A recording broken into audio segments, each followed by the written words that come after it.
Panginoong Diyos, aming Ama, ang Diyos ng awa at mapagpatawad. Ang biyaya mo ay tunay at lubos, walang katulad at banal. Ngayong Kapaskuhan at nalalapit na bagong taon, inaalala namin ang tunay na regalo sa sangkatauhan. Pinagkaloob mo ang iyong anak na si Jesus upang kami na naniniwala ay maligtas sa aming mga kasalanan at sa kamatayan. Marami sa amin ang nalulungkot at nangungulila sa mga mahal namin sa buhay na nawala dahil sa COVID virus, sakuna at mga sakit. Pakinggan niyo po ang aming mga panalangin at panaghoy. Kalamayin niyo po ang aming mga puso at bigyan ng lingap at kapayapaan kaming mga naulila at nahihirapan. Naway ang kalooban niyo po ang maghari at maganap. Ikaw po ang tunay at may alam ng bawat kalagayan ng iyong mga anak. Espiritu Santo, o aming Diyos, datnan mo po kaming tapat at naglilingkod sa iyo. Ito ang aming samot panalangin na may buong pusong pagtitiwala sa ngalan ng Ama, Anak, at Espiritu Santo. Amen.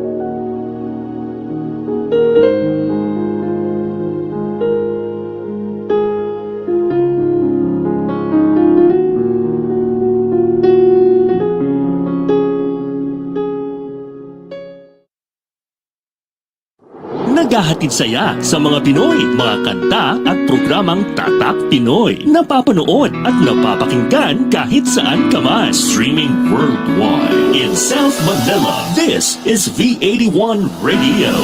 Malayo ka man sa iyong pamilya, dito ay hindi ka nag-iisa. Tiyak ito'y iyong hahanap-hanapin dahil ito ang nagpapasaya sa atin.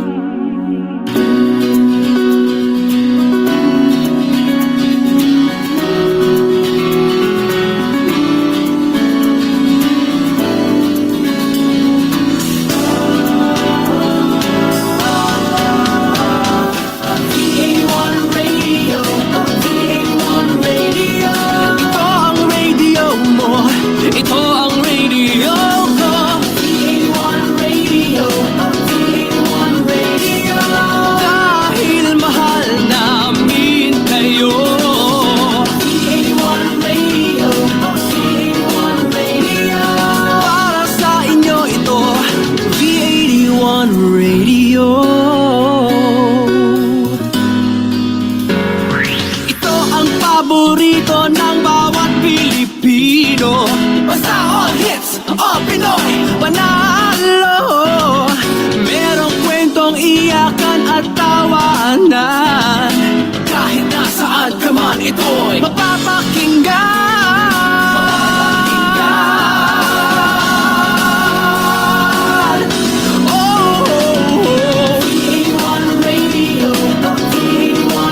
The views and opinions expressed in the following program are those of the program anchors and producers and do not necessarily reflect the policies and position of this station. Here now is the program for the millennials that will showcase young professionals' worth, aspirations, and successes in doing what they believe is right, progressive, and inclusive. Join them as they discover the path to self and societal fulfillment while making a difference. Hosted by empowered and cool millennial Erika Mison, together with her fellow millennials, they will be making a difference. Only here on V81 Radio, Manila.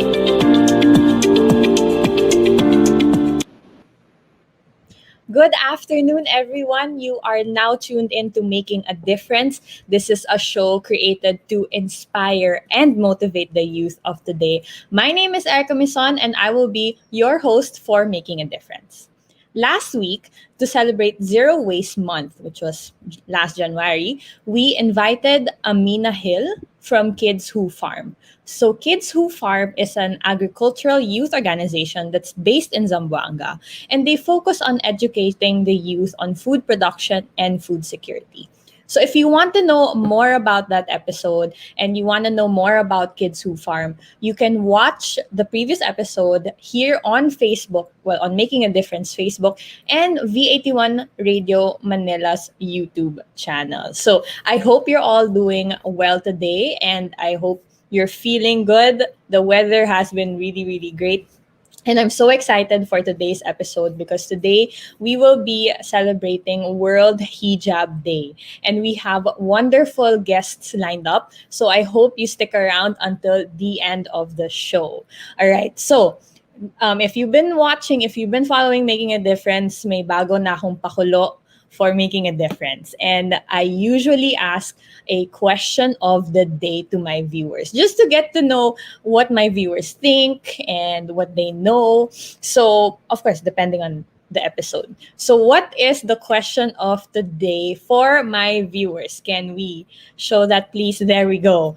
Very, very simple question. So, the question of the day for today, what do you know about Mindanao? It can be very broad, can be very basic. Maybe you know how many provinces there are. Maybe you know where it's located. Let me know what you know about Mindanao, and we will be asking our guests about it later. So I'm very, very excited. Actually, I'm kind of jittery because that's how excited I am for this episode. Now, without further ado, I would love to introduce our first guest of today. She is the acting director at the Mindanao State University Iligan Institute of Technology for the Institute for Peace and Development in Mindanao, and she's also an assistant professor of the Department of Political Science in the same university. So without further ado, I would like to introduce to you Miss Yasmira Moner. Hi, Miss Yasmira. Hi, Erika! Hello Hello. sa ating mga viewers. Allow me to greet you the universal greetings in Islam. Assalamualaikum warahmatullahi wabarakatuh. May peace be upon us all, and I hope that we are all safe and staying healthy because COVID-19 is very much out there. So thank you so much for having me here, Erika. Thank you so much also, Miss Yasmira, for accepting the invitation. And I know I keep mentioning this, but that's how I feel today. I'm just very, very excited for today's episode as we celebrate World Hijab Day. But before everything else, let's get to know you po first, Miss Yasmira. So, Miss Yasmira, as I mentioned a while ago, you are the assistant director for MSU IIT. But what did you do po to get to where you are now? Where did you study? Did you study here too? Abroad? Yeah, actually, it's pretty much a journey for me. Being considered to be part of a minority in in a country that is described as said to be quote unquote Catholic country in Asia. So allow me to say this, that my journey in doing advocacy for interreligious dialogue, for empowerment of women, and a rights-based approach to peace building and conflict transformation started when I was high school. I was actually, growing up, I was told that I have to basically prove myself, and that's according to what my faith and traditions, as well as my character, and that defines me as a person. But let me tell you, I think a life changing moment in my life, which basically brought me to my advocacy now in the academe and as a peace advocate. 2000, I was then in high school. Um, a second year high school student in a Catholic school in Kauswagan. If you know Kauswagan, it's actually one of the municipalities. It used to be one of the conflict-ridden areas in the northern part of Lanao. And I remember there was this all-out war by then President Erika Estrada. And that's where we had to basically transfer to the city of Iligan so that we could we have to secure ourselves. So that's where I was having this dilemma on why armed conflicts happen, on why there's discrimination. My best friend then was actually a Christian, and I was told that the Christians are our enemies. And on my part, I'm hearing a lot of discriminations towards my folks, like you Muslims are actually troublemakers. You are the ones that causing a lot of harm and trouble. And so there was really this cognitive dissonance, kasi nga parang wala naman sanang problema, no. In school, we mingle with our Christian friends. We have a lot of commonalities, rather than the differences that is being sensationalized in the media. So that's where when I enrolled in finally when I was admitted in Mindanao State University, which is, of course, if you know the history of MSU, that was created purposely to mainstream cultural minorities in the Philippines. And that's where I really embraced, the kind of advocacy that I'm in right now. And that's in peace building, and that's in interreligious dialogue. This week actually is World Interfaith Harmony Week. And I'm so grateful, and same as you, I'm so excited with this conversation kasi nga, since high school, lagi ito na talaga, no? I want to be the bridge of Muslim-Christian dialogue because, I grew up in a community where I have neighbor non-Muslims, but they're one of the sweetest and kindest person on earth, And so, yeah, thank you so much for that question. Thank you for sharing. Thank you for sharing, Miss Yasmira. We're gonna get to talk more about that later on in the conversation. But for now, as we start, I would just like to ask, very very basic question. Since we're celebrating World Hijab Day, actually, if I may ask, what is World Hijab Day exactly? Okay. The World Hijab Day is not. It's not basically a form. What you call this? A formalistic. No, it's not a UN resolution. Rather, it's a global civic campaign, which started in the United States right after as you can see, right after the 9/11 attacks, and it was created by an American Muslim, Najmah Khan, in 2013. To basically, she started a campaign as a solidarity movement in order to mainstream the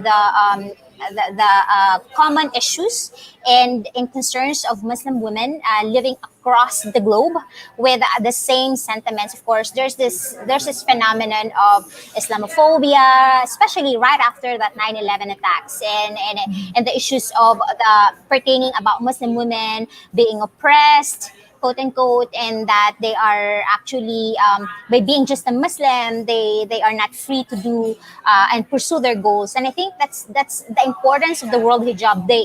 It's basically raising awareness on the plight of not just Muslim women, but women from different colors and creed and religions, and indeed it's a global campaign, and that's why it is not something that is just tied up to religious interpretation, but it's more of a civic global action for women with women. Thank you. Oh, I like that. Yeah. With women for women. I like that. Okay, So now that we know what World Hijab Day signifies, what is a hijab? I'm sure those who are watching, they know what it is, the basic, what it looks like. But Mhm. what is the significance of wearing a hijab? Okay.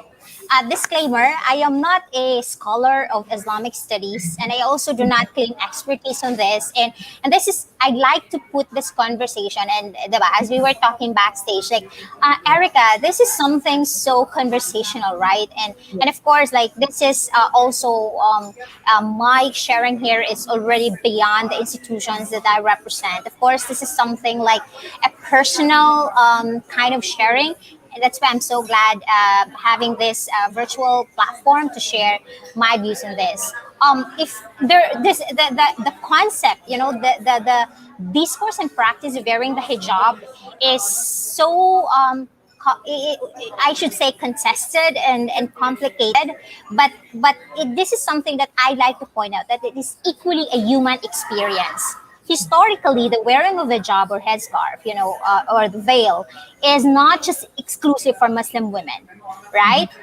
A lot of women pre-Islamic Arabia and the world at that, Christians, or what I call this, Christianity, Judaism, and even Islam. Actually, there's this wearing of headscarves, and even for example, for there's no legal ruling on. Say, there's a lot of debate. See, and that is the beautiful thing about the Islamic community is that there's this different schools of thought, and because in Islam we live by the the wisdom in the Quran and the Sunnah of the Prophet Muhammad sallallahu alaihi wasallam, that there's no compulsion in religion. So in terms really of wearing the hijab, there is a religious there is partly it's religious, like growing up I was told that wearing the hijab is a kind of a moral imperative so that I'll be reminded to be good and to do good, and so it's a sign of modesty, and it also guides my social ethics. Like I have to be modest in my behavior towards other people because I'm the ambassador of my religion, of my faith, and that is something like an outward expression of my faith. But also as I journey towards embracing more than the religiosity, more than the rituals of my faith, I was also I also learned, the social context, the historical narrative, as well as the political discourse that is attached to this beautiful piece of cloth. Like I also believe that partly the hijab is a cultural, experience. Like there are so many ways of wearing the hijab, and that is so beautiful, right? That shows how diverse Muslim communities are, and I equally respect. And let me be clear that not all Muslim women wear the hijab, and that I have high respect on them as well. Because again, I told this to my to every forum that I also am invited, that for me wearing the hijab is also kind of a political statement. It's a kind of a solidarity action against this discriminatory attitudes, or I think a very derogatory, or to use the term demonization of Islam as a religion. And if there is one thing that is so much misunderstood now, that's actually the religion of Islam and its adherents, the Muslims. So with this, like what we're doing now, we're raising the conversation in as much as I'm a Muslim woman and I'm not perfect. And, I'm not defined solely by my hijab, but, this is an expression of how I also try to assert myself that Muslim women are actually given, equal rights as that of our male counterparts. And that's the beautiful thing about my religion. Thank you, Erica. Thank you for sharing. It's nice to look at it from that perspective. Kasi honestly, if I know what a hijab is, but the significance of it, it's nice to learn from you po, Miss Yasmira, that there's really that significance behind the wearing of a hijab. No? And a while ago, you mentioned po that if I'm not mistaken, last week or next week will be the World Interfaith Harmony. Ano ba? World No, this Interfaith. week. This week. This week. The This week. first week of Okay. February, yeah. World Okay. Interfaith Harmony Week. There we go. World Interfaith Harmony Week. By the way, I just want to say hi to Mia Factolerin. Hi, Mia. She was a guest Hi. on our show a Oh. couple Saturdays ago. Yeah, she's part of the Anluwagi project. So, Oh. Mia, Cool. thanks for watching. By the way, if you have any questions for Miss Yasmira, please comment them down below. And then at the end of the conversation, we'll have her answer your questions. So, and don't forget, the question of the day is very, very simple. What do you know about Mindanao? It can be anything you know about Mindanao. And then later on, we're going to ask Miss Yasmira if tama ba yung sinagot niyo or hindi tama. No, but we will find out. We just want to know what you all know about Mindanao. Okay, so again, you mentioned me, Miss Yasmir, that this week will be World Interfaith Harmony Week. So I did my research a bit, and it's actually this one naman po is a UN resolution, Yes. diba? Mm-hmm. Yes. Yeah, So it's by 2010 UN General Assembly resolution. Yeah. Okay, so it was the General Assembly that adopted the resolution. So what exactly is the World Interfaith Harmony? What does it really celebrate? I think the history behind it, and that's why it's very significant, is that one of the head of states, head of a sovereign nation who proposed it is a Muslim from a Muslim country, Jordan. It was King Abdullah II of Jordan who proposed it, that there should be a symbolic global celebration of Interfaith Harmony Week, so as to educate, and to remind humanity about the diversity of our faith traditions and our the beauty of our cultures and societies, in that with that differences, there are more similarities. Our faith traditions is also what bridges us together, because the common anchor is faith. And faith is something that is more than the material value of things, and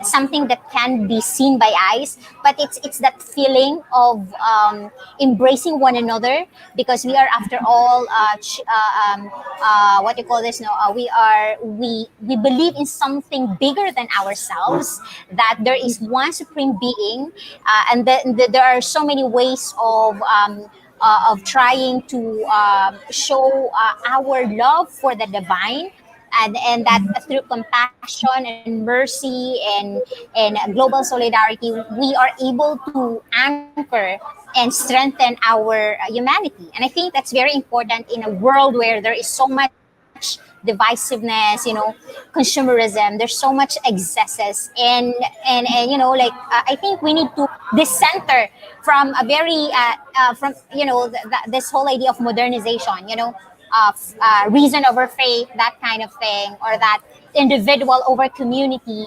I think with celebrations like this, we bring ourselves to the reality that there's beauty in diversity, and that there's harmony in recognizing that we may not look alike. Like, we are beautifully, like we're rainbows, in terms of our skin color, creed, religion, our gender orientation, and our sexuality. But at the end of the day, we are all children of God, and we should love each other and have mercy, within each other. And I always remind myself, like, as a Muslim and as a citizen of the world, like I always say, what drives me to do this advocacy is one of the sayings of the Prophet Muhammad, when he, peace be upon him, when he said, even in the Quran, that actually says there that the Prophet of Islam was sent not just as a mercy to the Muslims, but as mercy to the world. And so I think that particular universal value in Islam, where you are not supposed to discriminate people because of their religion, because of their gender, or because of their political orientation, should that's my philosophy, and that's my basic guide in this highly complex and network society we live in. And especially now that, it's so hard, when the norm is that we have to physically distance so that we could keep Yes. ourselves healthy. It's very hard, we are Yeah. social beings after all. Exactly, it's very difficult. So I wonder po, no, for the for the world interfaith harmony, usually do Mm-hmm. you have any thoughts or maybe campaigns to help spread awareness? What are you doing now po? Given that it's COVID and Mm-hmm. tama po kayo na Yeah. we have Yeah. to socially distance ourselves with one another. So how do we spread that There's awareness? this ano, Yes, po. there's this interreligious movement. It's called Silsila. It's like the Mhm. chain, and it's based in Zamboanga. One of our team in IPDN, hello Zar, she's actually one of the coordinator based in Iligan. And so far, last year we did not have any activity kasi nga nung nangyari yung COVID. No, we did have one. What we did is that because in MSU system, we have this 3-unit course. It's called Fundamentals of Peace Education. And what we do is that we do this special, no, it's sort of like a 4-hour symposium. Like it's just like a half day gathering of students, interfaith, and then do the dialogue and sharing about and then you will really be so fascinated about um, the diversity of faith traditions and religions, ranging from the very conservative to the very bordering to the liberal and to the neo-theist for one. Like by just sometimes you don't need to be affiliated to one, and like I have all respect to all people. Like I always remind myself that in a very highly divisive world and highly polarized, that we need to look at where we could actually start to have a conversation with a total stranger, and that's what I love about just seeing a person without any particular stereotype. Like you look at that person first as a human being, and then there's already that instant human connection, right? Because we all struggle, we all have our blessings, we all have our, let's face it, now with COVID-19, like grabe yung mental health struggles that we need to deal with. And I think we owe it to ourselves to really be kinder so that we could spread that message of kindness, of mercy. And that's what interfaith harmony is, like reminding ourselves that we are not alone in this journey, that there's always this higher being up there, and that that our life is as valuable as everyone else's, that we are nobody, that we are somebody in God's eyes. And I think that's a powerful reminder nowadays when everything seems to be so bad. And yeah. Right, right. Miss Yasmira, so growing up, you mentioned a while ago Yeah. you attended a Catholic high school, and throughout the Mm-hmm. years, you would always hear Yeah. negative Mm-hmm. points about being a Muslim woman. How did you overcome that? I don't know. Maybe there might be somebody watching right now and is struggling with Mm-hmm. there Mm-hmm. I there are people still struggling Mm-hmm. with that. So how were you able to overcome that? Especially when I, you were in your younger years. yeah, I think I was able to really understand the complexity of the environment I am in. Like, like why there's so much conflict and violence in the world today. And Mm, and we do not have to look at, the remote areas in the world. But of course, the global narrative very much influences our domestic, our local concerns. The way I dealt is, of course, I mean, like setting aside my discipline. I took up political science. I'm now teaching the discipline. The program. I think the key there, I was able to overcome it by by trying to, how do you call this? Like you have to really hold of, like, they call it empathy. Like probably there's so much like when you learn about why there's conflict in Mindanao, it's because because this land grabbers from the north suddenly because of government sponsored programs, they were here and they grabbed our lands and they tried to take away what's ours. And that's so painful. And these are the kinds of narratives that my parents and grandparents told me about, why there's so much armed conflict in Mindanao, especially in the 1970s, and how injustices are being legitimized by government policies and programs. And you grew. There are times when you really seem to be, like you want to rebel the system, or like you want to change the world, like you're so idealistic. You have this radical thoughts and ideas. Like you also sometimes, like when you wake up in the morning, you tend to question your purpose in life.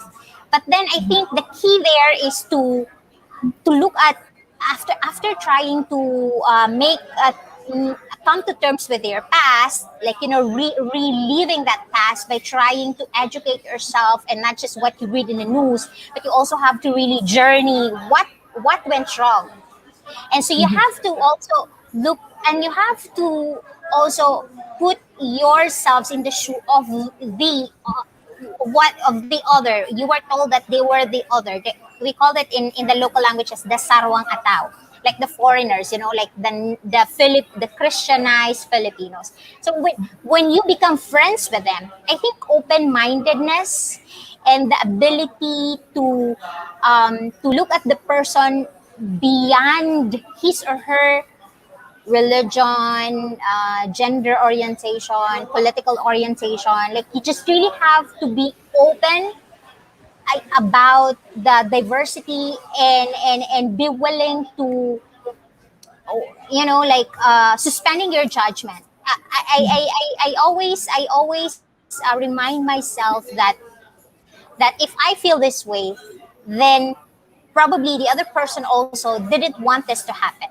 It's like I always, whenever I ask a fellow Mindanaoan, a fellow a friend, a Christian friend, an IP friend, I always say, how do you feel about the situation?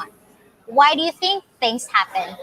So we always have to go beyond the narratives that is the headlines. We have to go beyond the headlines. Like we really have to educate ourselves. We need to relive and we need to rediscover our history as being told by our community, and it's high time that we look at from bottoms up. Because, and this is, I think, we are speaking here from the vantage point of privilege, because probably Erika, one would say, like, Yasmira could just say that because she graduated college, she can speak in the language of the global lingua franca, or that she can say that because she's in a privileged position.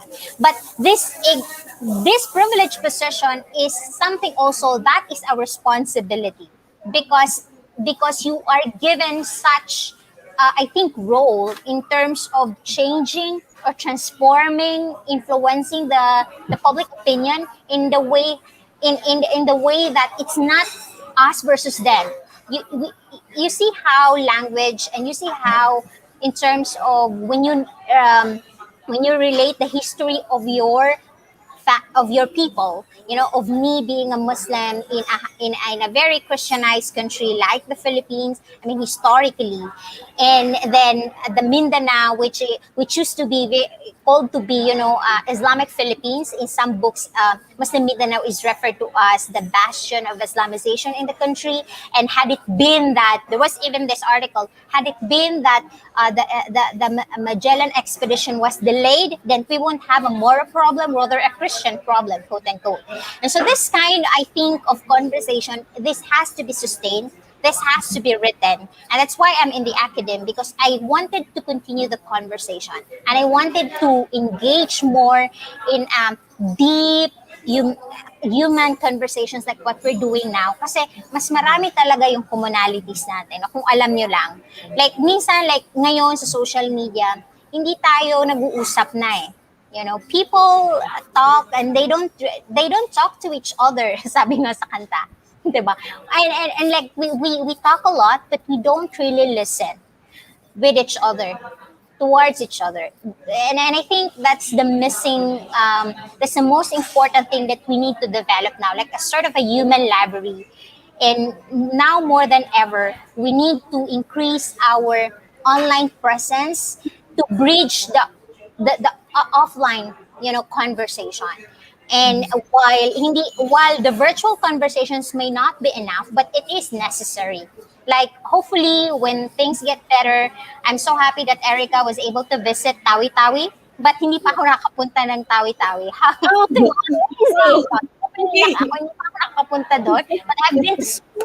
And so that's part of my bucket list. Na after this pandemic, I have to visit Tawi-Tawi, di ba? So, Yes. and I have to do, yung sabi mo nga, yung seafood, nila doon, gastronomic experience. So, yeah, those things. No, we need to also talk about cultural. I think social cultural conversations are very, very important. Cultural diplomacy, diba?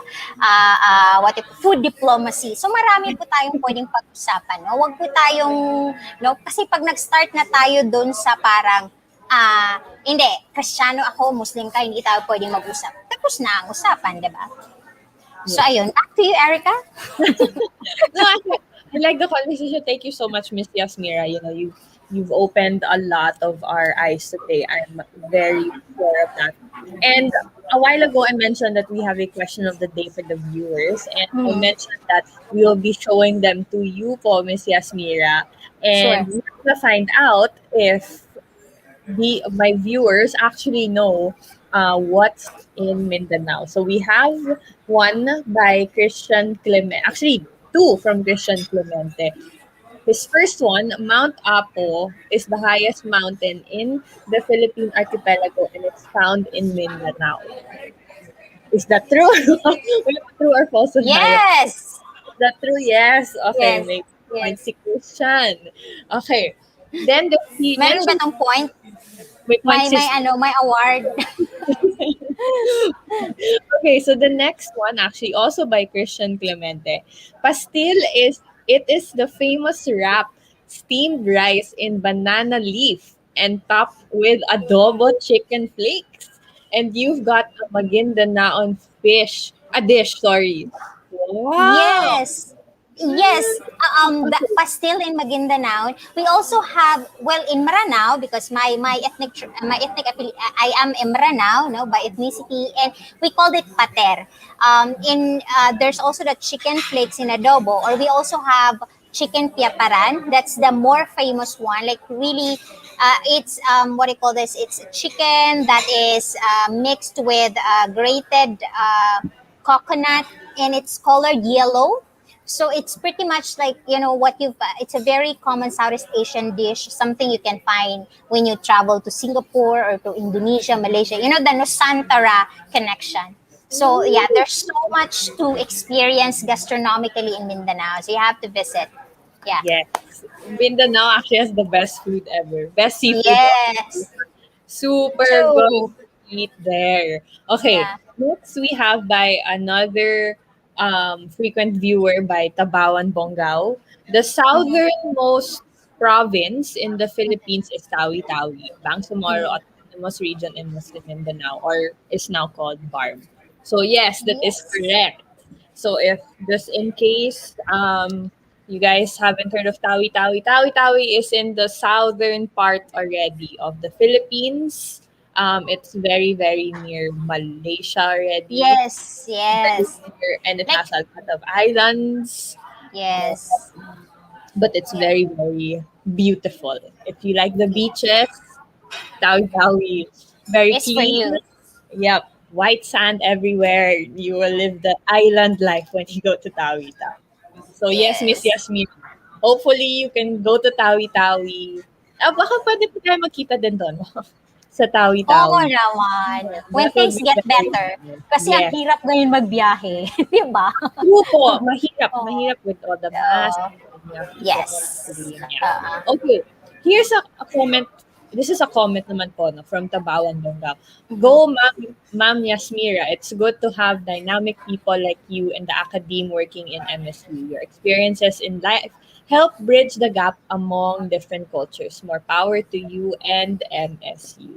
Thank you so much for that comment, Tabawan Bonggao, frequent viewer. But yes, Ah, thank again, you. yes, that's why we invited Miss Yasmira here today to further educate us more and to tell her story about what her life was, what her life is as a Muslim woman in Mindanao. So there we go. Do we have any more else? I just want to also give a shout out. A while ago, her comment was Flash Aliyah Ambray. She is another host here on V81 Radio Manila. Oh, Beauty in a Box. So if you're more into beauty and lifestyle, she is your go-to girl here in V81 Radio Manila. But I think she's on break and she will be back maybe next week, I think, Aliyah. So watch her every Saturday. She's the show before me, actually. 1 to 2:30 p.m. Okay, so Miss Yasmira, thank you so much for being on Making a Difference today. You've educated a lot of us, me included as well. And I hope you're doing well through there and I hope you also stay safe. And sana po talaga magkita tayo. Let's plan the yes. Tawi trip. That would be very nice. Uh, So uh-huh. again, thank True. you so much, Miss Yasmira, and I will talk to you again. Thank you. Thank you. Thank you so much, everyone. And Erica, stay safe and beautiful. Thank you so much po. Bye-bye. All right, so that was Miss Yasmira Moner. We are gonna go on break for now, but when we come back, we are gonna talk to two more ladies to celebrate World Hijab Day. So stick around, and I'll see you after a few minutes. We'll be back shortly, making a difference. Only here on V81 Radio, Manila.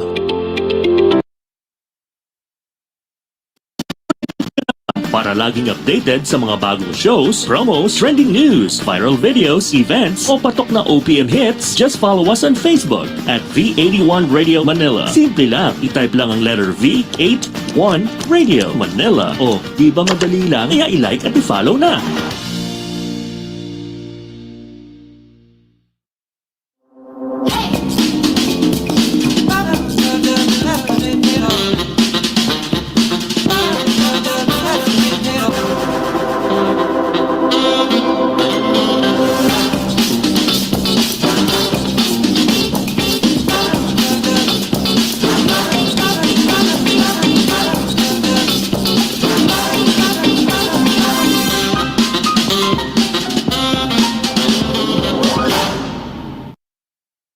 Now back to Making a Difference. Only here on V81 Radio, Manila. Welcome back to Making a Difference. So if you're just tuning in right now, my name is Erika Mison and you are watching Making a Difference. This is a show created to inspire and motivate the youth of today.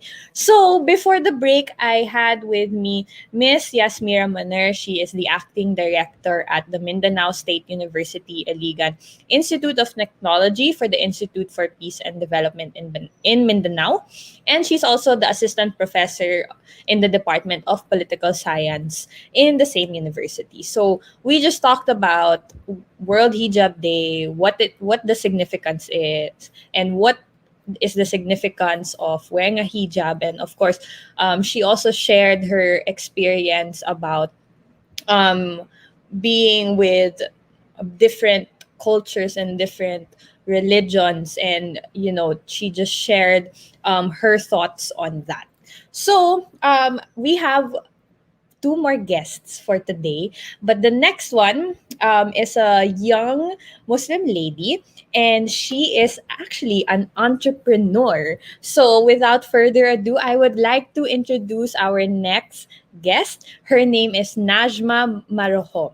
Hi, Najmah.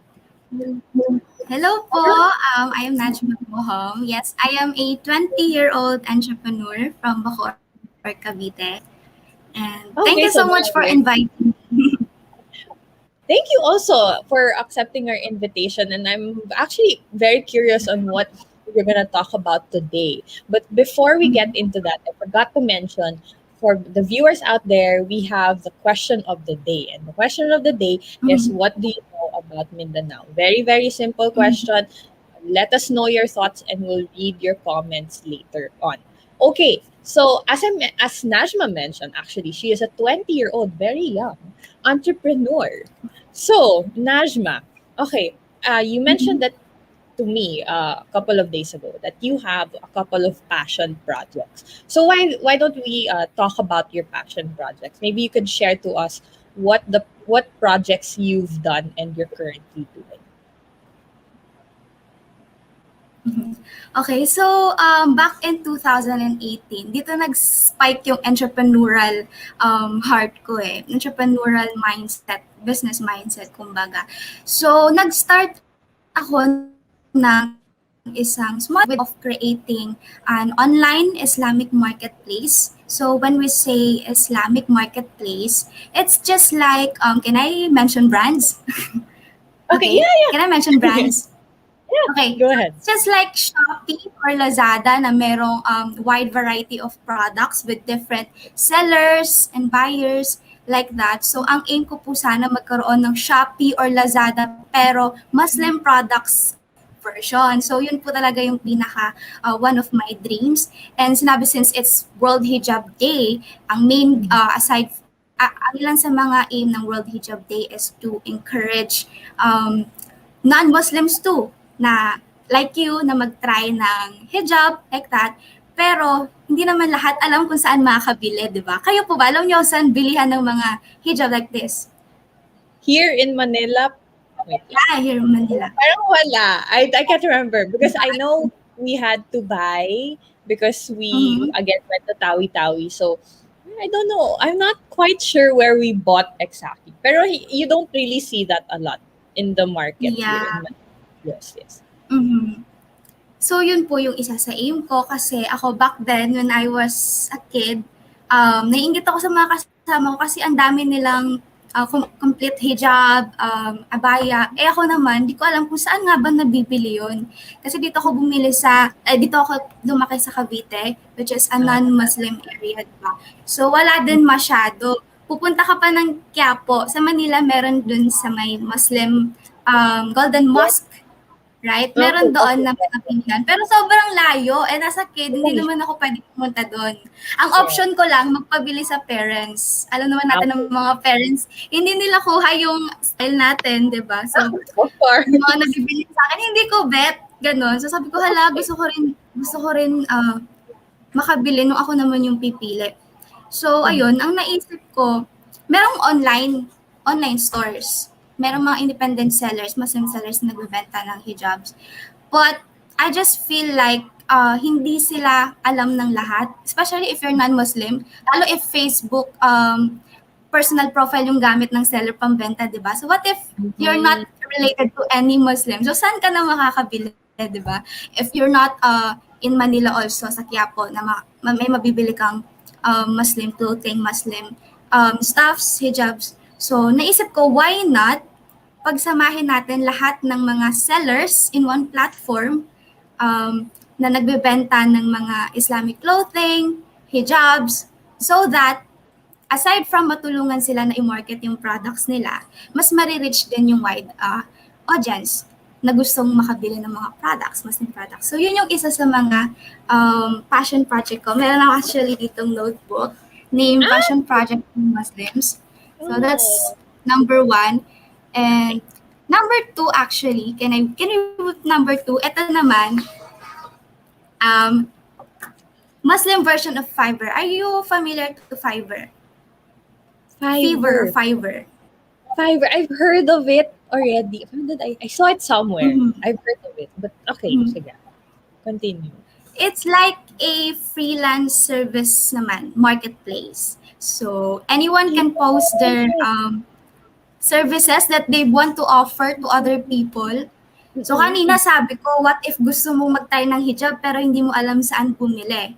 Second naman, what if gusto mong magsuot ng hijab with bonggacious styling pero hindi mo alam, wala kang kilalang hijab stylist. For example, like me, wedding ko syempre mas preferred ko hijab styling instead of Okay. hair styling, di ba? Meron tayong mga HMUA, hair and makeup artists, pero bihira lang yung hijab and makeup stylist. So, gusto ko mag-open din ng platform where anyone can, Muslims can offer their services to their fellow Muslims. Kasi marami yung bet talaga nila na fellow Muslim din yung mag-offer ng services nila. For example, catering sa isang event. Siyempre, mas prefer ng isang Muslim na Muslim din yung mag-offer para sure na halal na tinatawag yung mga foods. Yes. Right? So, yun yung isa sa mga idea ko. And meron din ako ditong kasama na tinanong ko din siya, what if ikaw may chance ka na mag-create din ng projects for Muslims? Ano yung sa'yo? Meron din naman siya. Come on! Hi po. Hi po! What's your... She's my cousin. 17 ka, Okay, di ba? What's the name of your cousin? I'm Sharima Yusuf po. Shireen. Nice to meet you, Shireen. Assalamualaikum. Yes po. Ano naman yung sa'yo?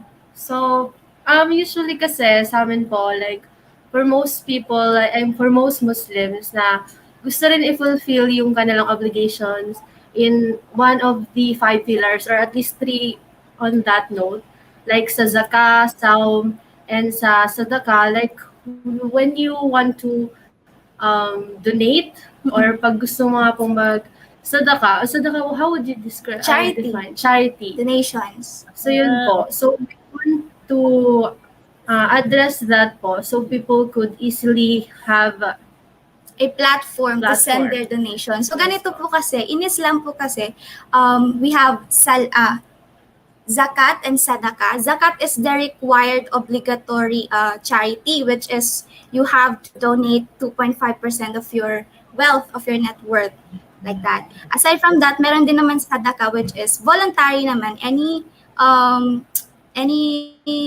donation that you'd like to give to others. So yun. So yung iba, like us, sa mga kamag-anak namin. So, para din mabigyan ng opportunity yung iba na mas less fortunate na makareceive ng donation. Since this is a required from our religion, yun, gusto namin mag-create din ng platform for that. And ano yung feature ng platform? like for example, some aspiring mga entrepreneurs or other field na mga Muslim na may gustong i-pursue in other fields, or pag may mga advocacy sila pero wala silang fund, you can instead na support them too.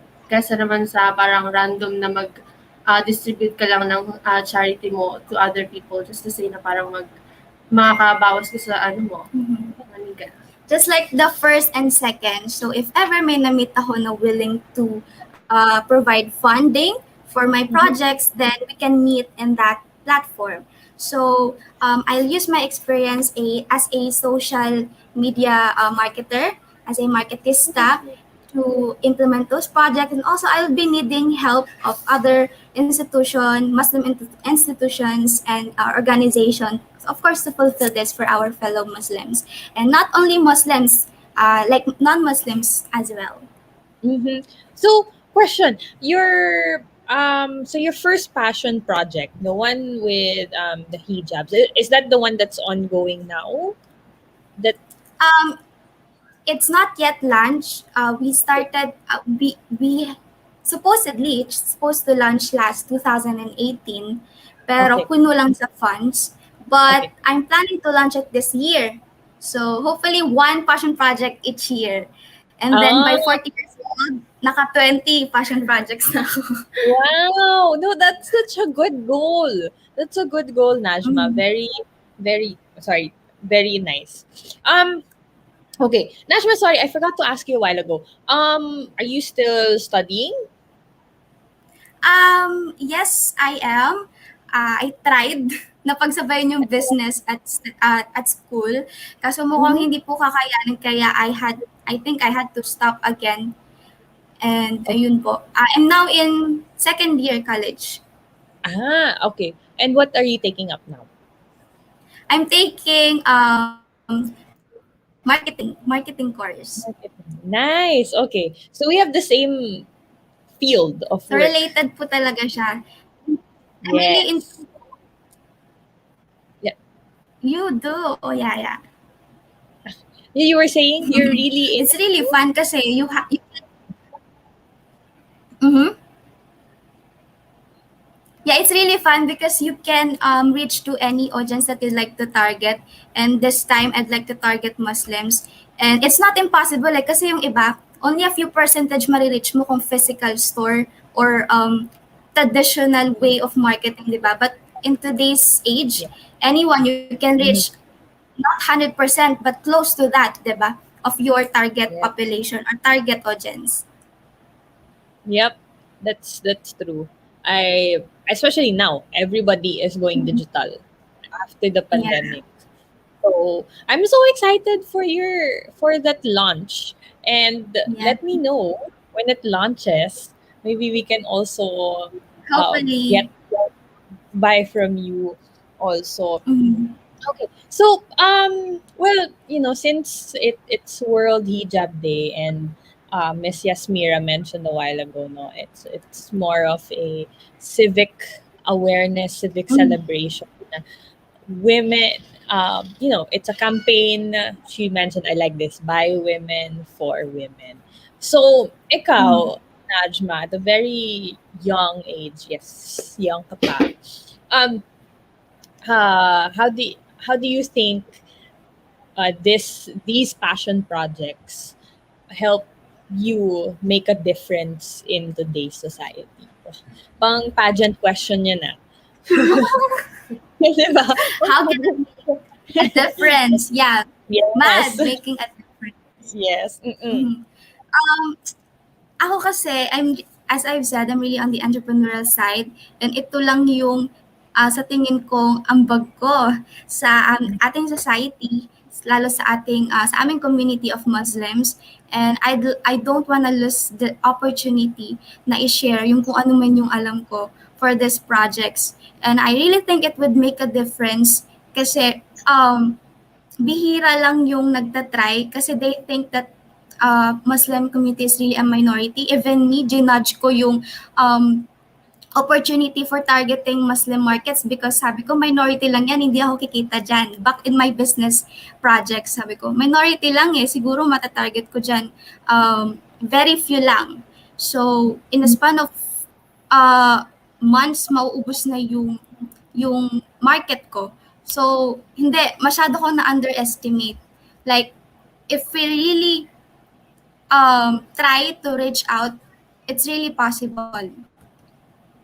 Yes, it's really possible, especially with your idea that actually Mhm. all your passion projects are really such great ideas, and I hope to see them really grow in the next how many years. Baka you'll be the cover of a magazine na or a newspaper.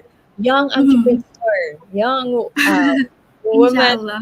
woman entrepreneur. That would be really great, and I'm so excited for you and your journey, Najma. Thank you so Mhm. much for sharing your passion projects here on Making a Difference, especially for today's very special episode. And I hope you're Mhm. doing well, and I hope you stay safe. And I hope to see you soon. I mean, you're in Cavite lang. I'm also in the south. So hopefully, and let me know once I'll message you later. Let me know once you launch your business. Thank Yes. you Thank so you much. so Sorry, much. before I go, sorry, before I let you go, because we have two comments here there's one by MGSC ARC. We have Muslim Girl Scouts that are into amateur radio. So, oh wow, Muslim Girl Yeah. Scouts. Have you ever tried Girl Scouting or no? Girl Scout, never. Kasi Girl Scout, what's Girl Scout? Ito ba yung mga, ano ba Parang to? Girl Scout, Yung Boy Scout. Parang, yeah, we haven't heard of the group Girl Scout. organization. Kasi my idea for Girl Scout is yung mga, ano ka sa putek, ano ba yun? Mga challenges. But yes, they're trained to do Sorry, that. never ako na-experience. No, it's okay, it's okay. Yeah, but that's what they're trained to do, survival Oh, and survivor. I see. there's a lot That's under why Girl Scout and Boy Can Scout. survive things. Good experience. Okay, and then another one from Tabawan Bonggao. This is for you actually, Najma. Great idea po, Muslim products slash services online platform, Najma. Again, really great platforms. And again, I'm so excited to see them grow and flourish. Yeah. So I wanted to share those comments with you before I let you go. Thank you. Thank you so much, Najma, for being here on Making a Difference. You are currently truly making a difference. Ayan. Thank you so much. Najma. Assalamualaikum. Okay, so that was our second guest of the day, Najma. Again, she's a 20-year-old young entrepreneur with a lot of passion projects. You can see it in her face, like the way she talks about it. Her face just glows up. You know that her heart is in it, and it's just to really spread awareness about their culture. So, okay, two guests down. We have one more to go, but after the break, we are gonna interview our last guest. So stay tuned after, and I'll see you after the commercial. We'll be back shortly, making a difference. Only here on V81 Radio, Manila. Explore a new kind of music. Yung bang kakaiba na hindi mo pa napapakinggan, mga bagong artist. Nagugulat sa inyo sa kanilang awit at tugtugan.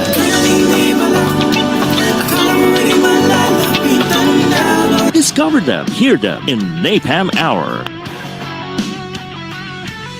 Ang Napalm ay ang new all-Pinoy alternative music source na para sa kakaibang musika. Alternative artists and bands all the time. Catch them at Napalm Hour. Mondays through Fridays, 12 noon to 1 p.m. and 8 to 9 p.m. Streaming live on V81 Radio mobile app. Kaya i-download mo na for free. Now na!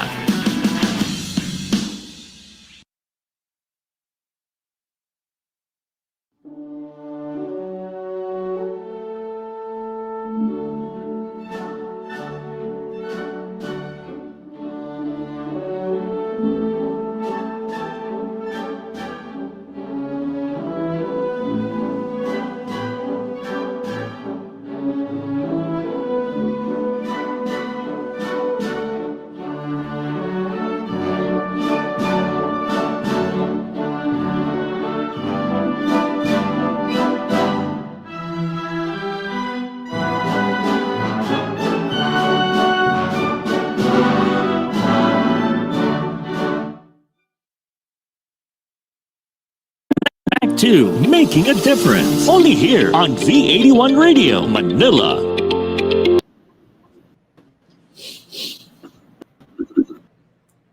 Welcome back to Making a Difference. If you're just tuning in right now, don't worry, we're still live for the last segment of the show. So today we are celebrating World Hijab Day, and I've already interviewed two wonderful Muslim ladies. The first guest that we had was Miss Yasmira Moner from Mindanao State University, Edigan Institute of Technology, where she shared her what is the significance behind World Hijab Day, and of course the hijab itself. She also shared her experiences, and of course she talked about cultural awareness, and just being just showing that these Muslim women are just, at the end of the day, we're all still Filipino.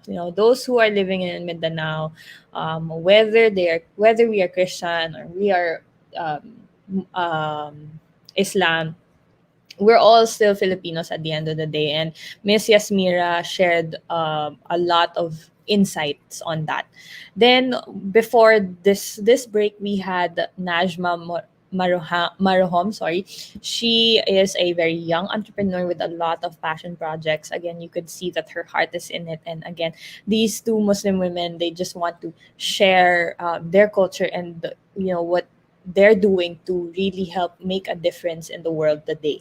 So, last but not the least, we have one more guest for today, and her name is Yara Luckman. She is an information officer under the Ministry of Labor and Employment, which is under the Bangsamoro Autonomous Region in Muslim Mindanao, or BARM. So, I'd like to introduce to you Yara Lookman. Hi, Yara.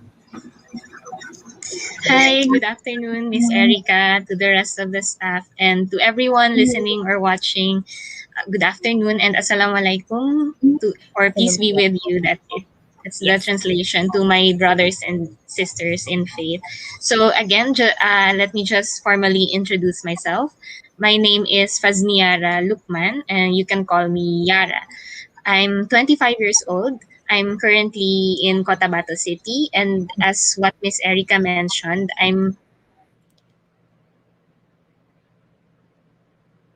Okay.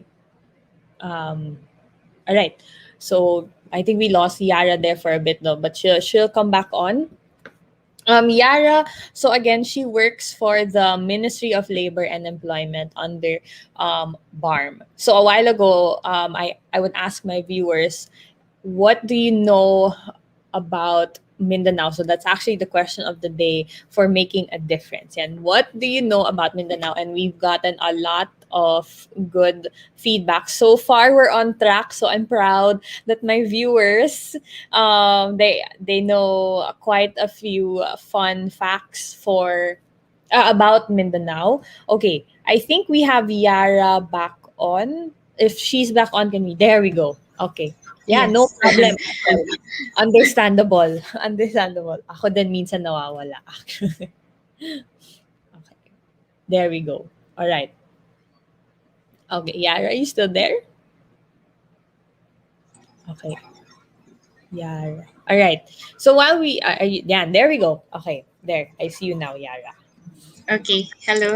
I'm apologize for the weak signal over here. So yes, uh, I'm working as an information officer or Ministry of Labor and Employment. I finished my undergraduate studies in 2015. My course was Bachelor of Arts in Communication. It's like mass comm in Okay. All right. So while we get Yara back, again, if you haven't answered the question of the day, which is what do you know about Mindanao, please share your answers down below. And then when we get Yara back on, we're gonna ask her if tama ba yung sinagot nyo or no. All right. So I just wanna give. I'm actually looking at the comments. I want to say hi to Hani M. Benito. Salam, hello. That's really good. And then a while, who else do we have here on the show? We have Ma Sky. Okay, so she was watching Miss Yasmira a while ago. And then, all right. Okay, so actually, do we still have? Okay, it's Yara there. Hello, Yara. yes, I Hi. can hear you. You're still okay. Yes, All right. you can just give. You can continue with your quick background. Okay. Okay. So yeah, I finished Bachelor of Arts in Communication at Ateneo de Zamboanga University in 2015, and then I worked at the Philippine Daily Inquirer for almost 4 years in Makati City, and after that I started working last year here in Cotabato City. So yes, and I'm also actually a a law student, a first year law student at Notre Dame University. So yes, and thank you very much to Miss Erika and to the team of MAD for this this avenue, this opportunity to communicate with the public. So yeah, that's it for Thank you. my background. Thank you so much also, Yara, for Mhm. saying yes to our invitation. I'm happy that we got you, Yara, and then we also had Miss Yasmira and Najmah a while ago to really to celebrate World Hijab Day. Okay, so yeah, you mentioned that you now work under the Ministry of Labor and Employment. What do you do exactly as an information officer? Okay, so first, this ministry is all about the programs. I mean, the purpose of the ministry is implementing programs and services specifically for the labor sector, both the formal and informal sectors. So Mhm. in the in its communication department, I am the information officer and also its head, the department's head. Our obligation is to disseminate relevant information through different media or social media to the Bangsamoro people, to the public, and so that they would be able to know how to avail of the services or maybe resolutions of labor conflicts. Yeah, so that's what we usually do. And also, we take care of some internal communication in the office, and how we would able to really uh, pass or be aware of all the information needed in within the office. So yeah, that's it. Okay, nice. Mhm. Um, I love what you're doing, by the way, Thanks. and congrats on getting into law school. By the way, I know you mentioned that a Okay. while ago, so that's why pala Thank you. you had class then a while. Yes, actually. Actually, one of our anchors here on Making a Difference, she's also a law student. Um, Mm, she's also juggling work and with law. studies. Yes, Mhm. yes. So, I wish you well with law school. And actually, Thank kaya mo yan. you. I feel like you will. Is that the sorry? But side question: Yes. is the path that you want to pursue? Law talaga. It has been, yes, one of my dreams since I was a teenager. But um, also it but aside from that, the reason why I took up the course communication is because it's also my passion, and I find it I also find it good. I also find a good career from it. So right now that I was able to, let's say, and enjoy the profession in the mass comm side. Maybe not right now, it's time for me to also pursue one of my ultimate dreams, which is to be a lawyer, inshallah, or in God's will. Yes. So Yes, that's it. go for it. Push for it. Yeah, I believe in you. I believe in you. Thank you. Okay. All right. So today, this episode, actually, in honor of World Hijab Day, uh, Mhm. well, making a difference is here to really educate the viewers and spread awareness. So this part, maybe we can talk about the culture and the life of a Muslim woman in Mindanao. A while ago, Miss Yasmira mentioned that she would hear discrimination on her end.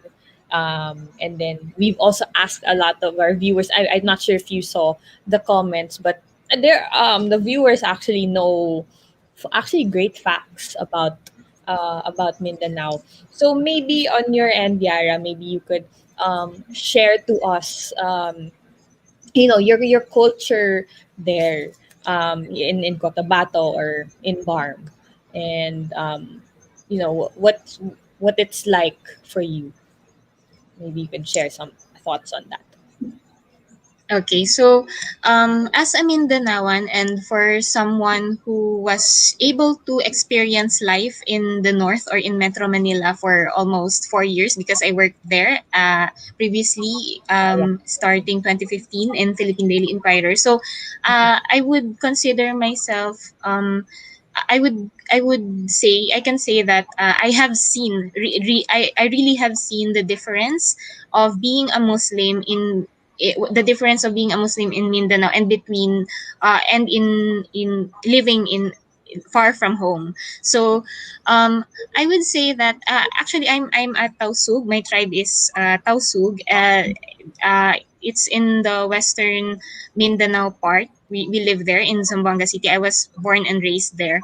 So I would say that in Mindanao, although compared to Visayas and Luzon, Mindanao has the most number of Muslim residents. I would say that even if we are there are many Muslims here, we could still see the diversity. So as pointed out, there are still other religions or other ethnic backgrounds living here. So there are still a lot of Christians here, but uh, being a Muslim in the Bangsamoro Autonomous Region, I would say that it is easier compared to when you live away from Mindanao because basically your let's say your spiritual needs as a Muslim, like there are more mosques here compared to Metro Manila, and also there are more halal food or the permissible food that we could eat. There are also these are available here primarily, and I think it's also easier to find, as mentioned a while ago by your second interviewee. It's easier to find the right clothing or to shop for your needs as a Muslim woman here in Mindanao. So yes, it's not it's not a it, I would say that even if it is a diverse community, it's still a beautiful community because, as they said, there is beauty in diversity. So it's okay, but yes, it's a little bit in. I would not say inconvenient, but there is a challenge when you live in the NCR or as a Muslim. Yeah, so that's it. Yeah. Okay. So when you lived here in NCR in the metro, Mm-hmm. were you alone or did you have any family members with you? Oh yes. I lived in Makati City. I was living in a boarding house dormitory. So I was alone in Makati City, but I had relatives living in Quezon City Okay. whom I was also able to visit from time to time. Yes. Have you lived in Makati pa? I bet you remember pa naman the traffic in Makati and Yes. no, Mm-mm. okay. So, what are, well, for you, ano yung mga major talagang differences when you lived in the metro than compared to living in Mindanao, in Cotabato, and Zamboanga? Was Okay. it a shock for you a bit, or no, not really? Okay. For me personally, it was not really shocking, but there were adjustments that needed to be made because even before I started working, I happened to visit Manila as a student, like if there are other activities or if there were internships. So it Manila somehow was not really a new place for me personally, but one of the differences was that it is easily noticeable if that the persons in Metro Manila are not really used to seeing Muslims or being with Muslim women, who especially like me, who really wear the hijab. So there were times that when I'm in a public place, there are some people who would really stare at me, and but somehow I understand that because again, they're not really used. They may be curious to my personality or my identity as a Muslim. So that's one difference. And here in Mindanao, in any place here, some people do not really the people do not really do that, do not really stare at you, because again, they are used to having Muslim people in their communities. So yes, and yeah, as I mentioned earlier, it's about the halal food. That's the difference. It's like, you really have, if you're in Metro Manila, you really have to search for it if you really want that halal restaurant. Or yeah, so yes, that's it, the Okay, differences. Mm-hmm. those are and you mentioned that every time you go out here in the metro, people often stare, and I personally see that as well. But then on my end, I guess I was already put in situations na, well, I before in university I've had a couple of classmates who are also Muslim, and Mm-hmm. I mentioned that I've been to Zamboanga, I've been to Tawi Tawi. So for me actually that's already normal. But did you how did you overcome that? How were you I know I asked this to Miss Yasmira a while ago. How did you overcome those moments where, people would just stare at you? I'm not sure, maybe there's a viewer right now who's experiencing the same thing, and, maybe they're Mm-hmm. a bit down about it. So how were you personally able to overcome that? Um, well, I was able to overcome those moments by I also try to put myself in their shoes. Like maybe they're just curious, or just they just want to observe how a Muslim goes about his or her, goes about her daily life. And that's one. Usually I just it's just uh, a momentary experience, kasi it's not a long term experience. It's just in one moment, it's just gonna end, that feeling. So I was just able to move on normally.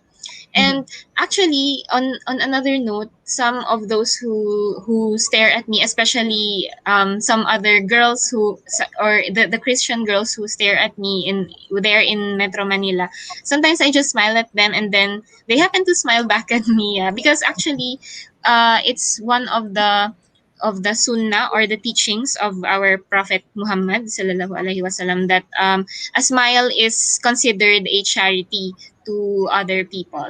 So yeah, that's one of the teachings. So as mentioned earlier, charity is zakat. Yeah. So that's it. Oh, okay, that's nice. I like hearing stories like this. So you mentioned just now actually that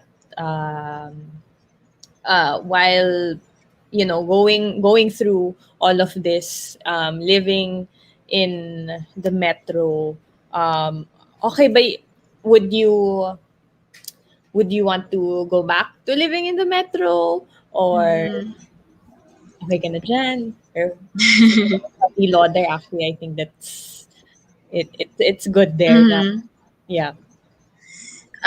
Personally, if if the situation calls, or when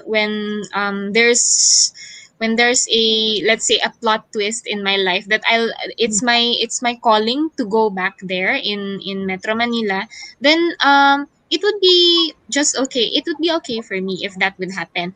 But there is a, considering the situation now, travel is like a hard thing to do right now with the pandemic. But Mm. yes, and I have a long term study here, and also I'm serving the public here in the Bangsamoro home. So right now I would say that it's also better if I continue working here for the long term. Yeah. Okay. Now I actually remember the question that I was going to ask you. You mentioned that um, how you overcame what you experienced in the metro when they would look at you. You would just think na, okay, maybe they're just curious on what we do Yes. every day. So what do you do every day? Um As a Muslim, what we do in our daily lives, you mean? In Yeah. our normal daily lives? Okay, Yes, okay. So, it is obligatory for us to pray 5 times a day. We have one. We have one before sunrise, or the subu prayer, and then we have the midday prayer or the 12 noon prayer. Then we have the afternoon prayer, which falls around 3 p.m. or past 3 p.m. And then we have the Maghrib prayer after sunset, and then the evening prayer at around 7 p.m. So that's one that we do every day. And then, yeah, me personally, I find time for my work and for working at the office, and then studying at night and in Saturday mornings and afternoons. So yes, that's one of our responsibilities as Muslims in our daily lives. Okay. Okay. So a while ago, well, it's been going on throughout the whole show. I would ask my viewers what do they know about Mindanao, and we have one here by MGSCARC, and let's see what he or she knows about Mindanao. Can we flash that comment here? That's she or he mentions, "What do I know about Mindanao? It's the second largest major island, Luzon being Mhm. the first." Okay, well, that seems correct. That is correct. Sorry. The first president from Mindanao is President R. Duterte. Yeah, actually, parang I don't think we've Mhm. ever had a president from Mindanao yet up until Duterte. Okay, the largest mosque in the Philippines is found in Cotabato City. Is that correct? Yes. Yes. Okay, because you're from Mhm. The Grand Mosque. Mhm. the Grand Mosque. How big is the Grand Mosque? Oh, I'm not familiar really with the specific measurement, but it's like how do I describe it? But it's really enormous. It's really you can really see it from afar. It's already Oh, big from afar. So okay. when you go near, then it's bigger. Okay. And then the last fact about Mindanao daw, the oldest and the first mosque in the Philippines is found in Simonul, which is in Tawi-Tawi. Tawi-Tawi. Oh, yes. Have you been to Tawi-Tawi? I haven't been there, but we're planning to visit. Yes, Inshallah. yes, yes, you should. You should. Mhm. You should visit. Very beautiful. Tawi Tawi. Okay, and Mhm. then here's a comment for you, actually, Yara. Uh, Okay. More power, Ma'am Yara. Thanks for helping out our workers in the Mindanao area. And also, salamat for sharing your experiences in Manila. It will help Oh, others understand the differences in our culture. Yes. wow. Thank you. Oh Thank you yes, I all. haven't I haven't mentioned this. Actually, when I was working when I was working with Inquirer, I was able to also write about the experiences of Muslim women, and also about World Hijab Day, from the perspective of those Catholics or Christians who participated in the World Hijab Day, which encourages even non-Muslim women to wear the hijab actually for one day, which was February 1. So yeah, I wrote about it, and then I also wrote some explanations on why really we on why really we wear this. Why is there a need to cover? It's indicated in our Holy Quran, our holy book. Okay. And yeah, so that the purpose is to stay modest, and it's actually for self protection. So yeah, that's one way of extending the faith in our in our physical aspect. So that's an extension of our commitment to be modest and protective of ourselves. So yeah, that's the essence actually. So that's also actually one way how I overcame some experiences, because when you write about it, and actually these articles are accessible in the internet, so we may check this out. You may check these out. So it's in the inquirer.net, and there uh, by writing your experiences down, you communicate to the public, and then the public will understand and maybe relate to your experiences. So yeah, one way of moving on is through writing your experiences. Yeah. So Mhm. is that why you also, parang for a while, you wanted to pursue a career in Inquirer? Because you were there for, sorry, Yes, were almost you 4 years. lucky? So, That's the reason. One of the yeah. reasons. So we can Google that article. Is it still there? Is it? Yes. Ah, I can message it to you. The okay, okay. links. Okay, message it to me, then we'll have it posted here on Making a Difference Facebook. Okay. Ayan. So before I let you go, Yara, do you have anyone you want to say hi to, or maybe shout Mm. out? Okay. So, first, again, thank you to Making a Difference. Thank you for this show, and thanks to everyone for watching or listening, and thank you to that person who commented. I really appreciate your comment, your response to my interview, and yeah, to the people in Zamboanga, in Cotabato City, good afternoon, and assalamualaikum, and hello to my Ministry of Labor and Employment family, and to my classmates in NDU. Hello. Okay, that's it. Yes, thank Thank you, you. Miss Thank you Erika, so very much, much. Thank Yara, you. for sharing your Mhm. experiences.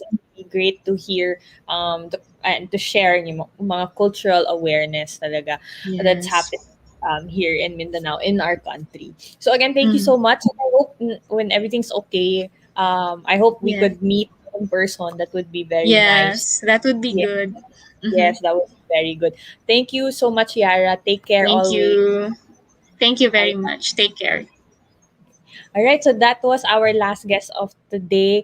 Her name is Yara Luckman. She works for the Ministry of Labor and Employment under the Bangsamoro Autonomous Region in Muslim Mindanao, which is now called BARM. So that ends today's episode, and today we celebrated the World Hijab Day. We invited three lovely Muslim ladies to share their culture and their thoughts, and what World Hijab Day is, and what the significant is all about uh, World Hijab Day. And I hope you all enjoyed this episode as much as I did. It's something different, and it's great to hear these experiences and these insights from these young Muslim ladies, no, so that we can be more aware on what's going on here in our country, here in especially in Mindanao. So I'm sure a lot of you were very curious, and at the end of the day, I know we spoke about this with the guests. At the end of the day, no matter what religion you guys practice, no matter what culture you live in, at the end of the day, we're all still Filipinos. No, we're all we should all be very united, especially now that we're going through this pandemic together. Now is the best time to be really united with one another. So I hope you all enjoyed this episode as much as I did. It was very educational, very insightful. I got to learn so much more about the Islamic culture here in our country. So before I go, there are a lot more shows here on V81 Radio Manila. Of course, tomorrow we have Napalm, so that's with Sir Charlie and Sir Fards. And then I know we also have Practical Magic. Then of course, we have Sports Watch, and we have Beauty in a Box. So we have a couple more shows here on V81 Radio Manila. You can check us out on Facebook and on YouTube. And please don't forget to like Making a Difference here on Facebook, and also we're on Instagram as well. So if you want to reach out to us to Making a Difference, please feel free to send us a message on Facebook or on Instagram. If you want us, if you have people that you want us to connect with, feel free to send us a message. I might even be the one to reply personally. So we're very, very much open to that. That's the point of making a difference, to spread awareness and to connect one another, especially the youth today here in the Philippines. So I guess that's it for my announcements. Next week will actually be my last episode for the season, and then I will go on break. So next week will be, and I won't tell you, surprise na lang, so that you have to watch what's going to happen next week. So again, thank you all so much for tuning in. My name is Erika Mison. Don't forget to wear your face masks, face shields, practice social distancing, and proper hygiene. I will see you all next week, same time, same place. Bye, everyone. The program for the millennials that will showcase young professionals' worth, aspirations, and successes in doing what they believe is right, progressive, and inclusive, making a difference. Making a difference. Join them as they discover the path to self and societal fulfillment while making a difference. Hosted by empowered and cool millennial Erika Mison. Together with her cool millennials, they will be making a difference every Saturday, 3 p.m. Philippine time. Only here on V81 Radio, Manila.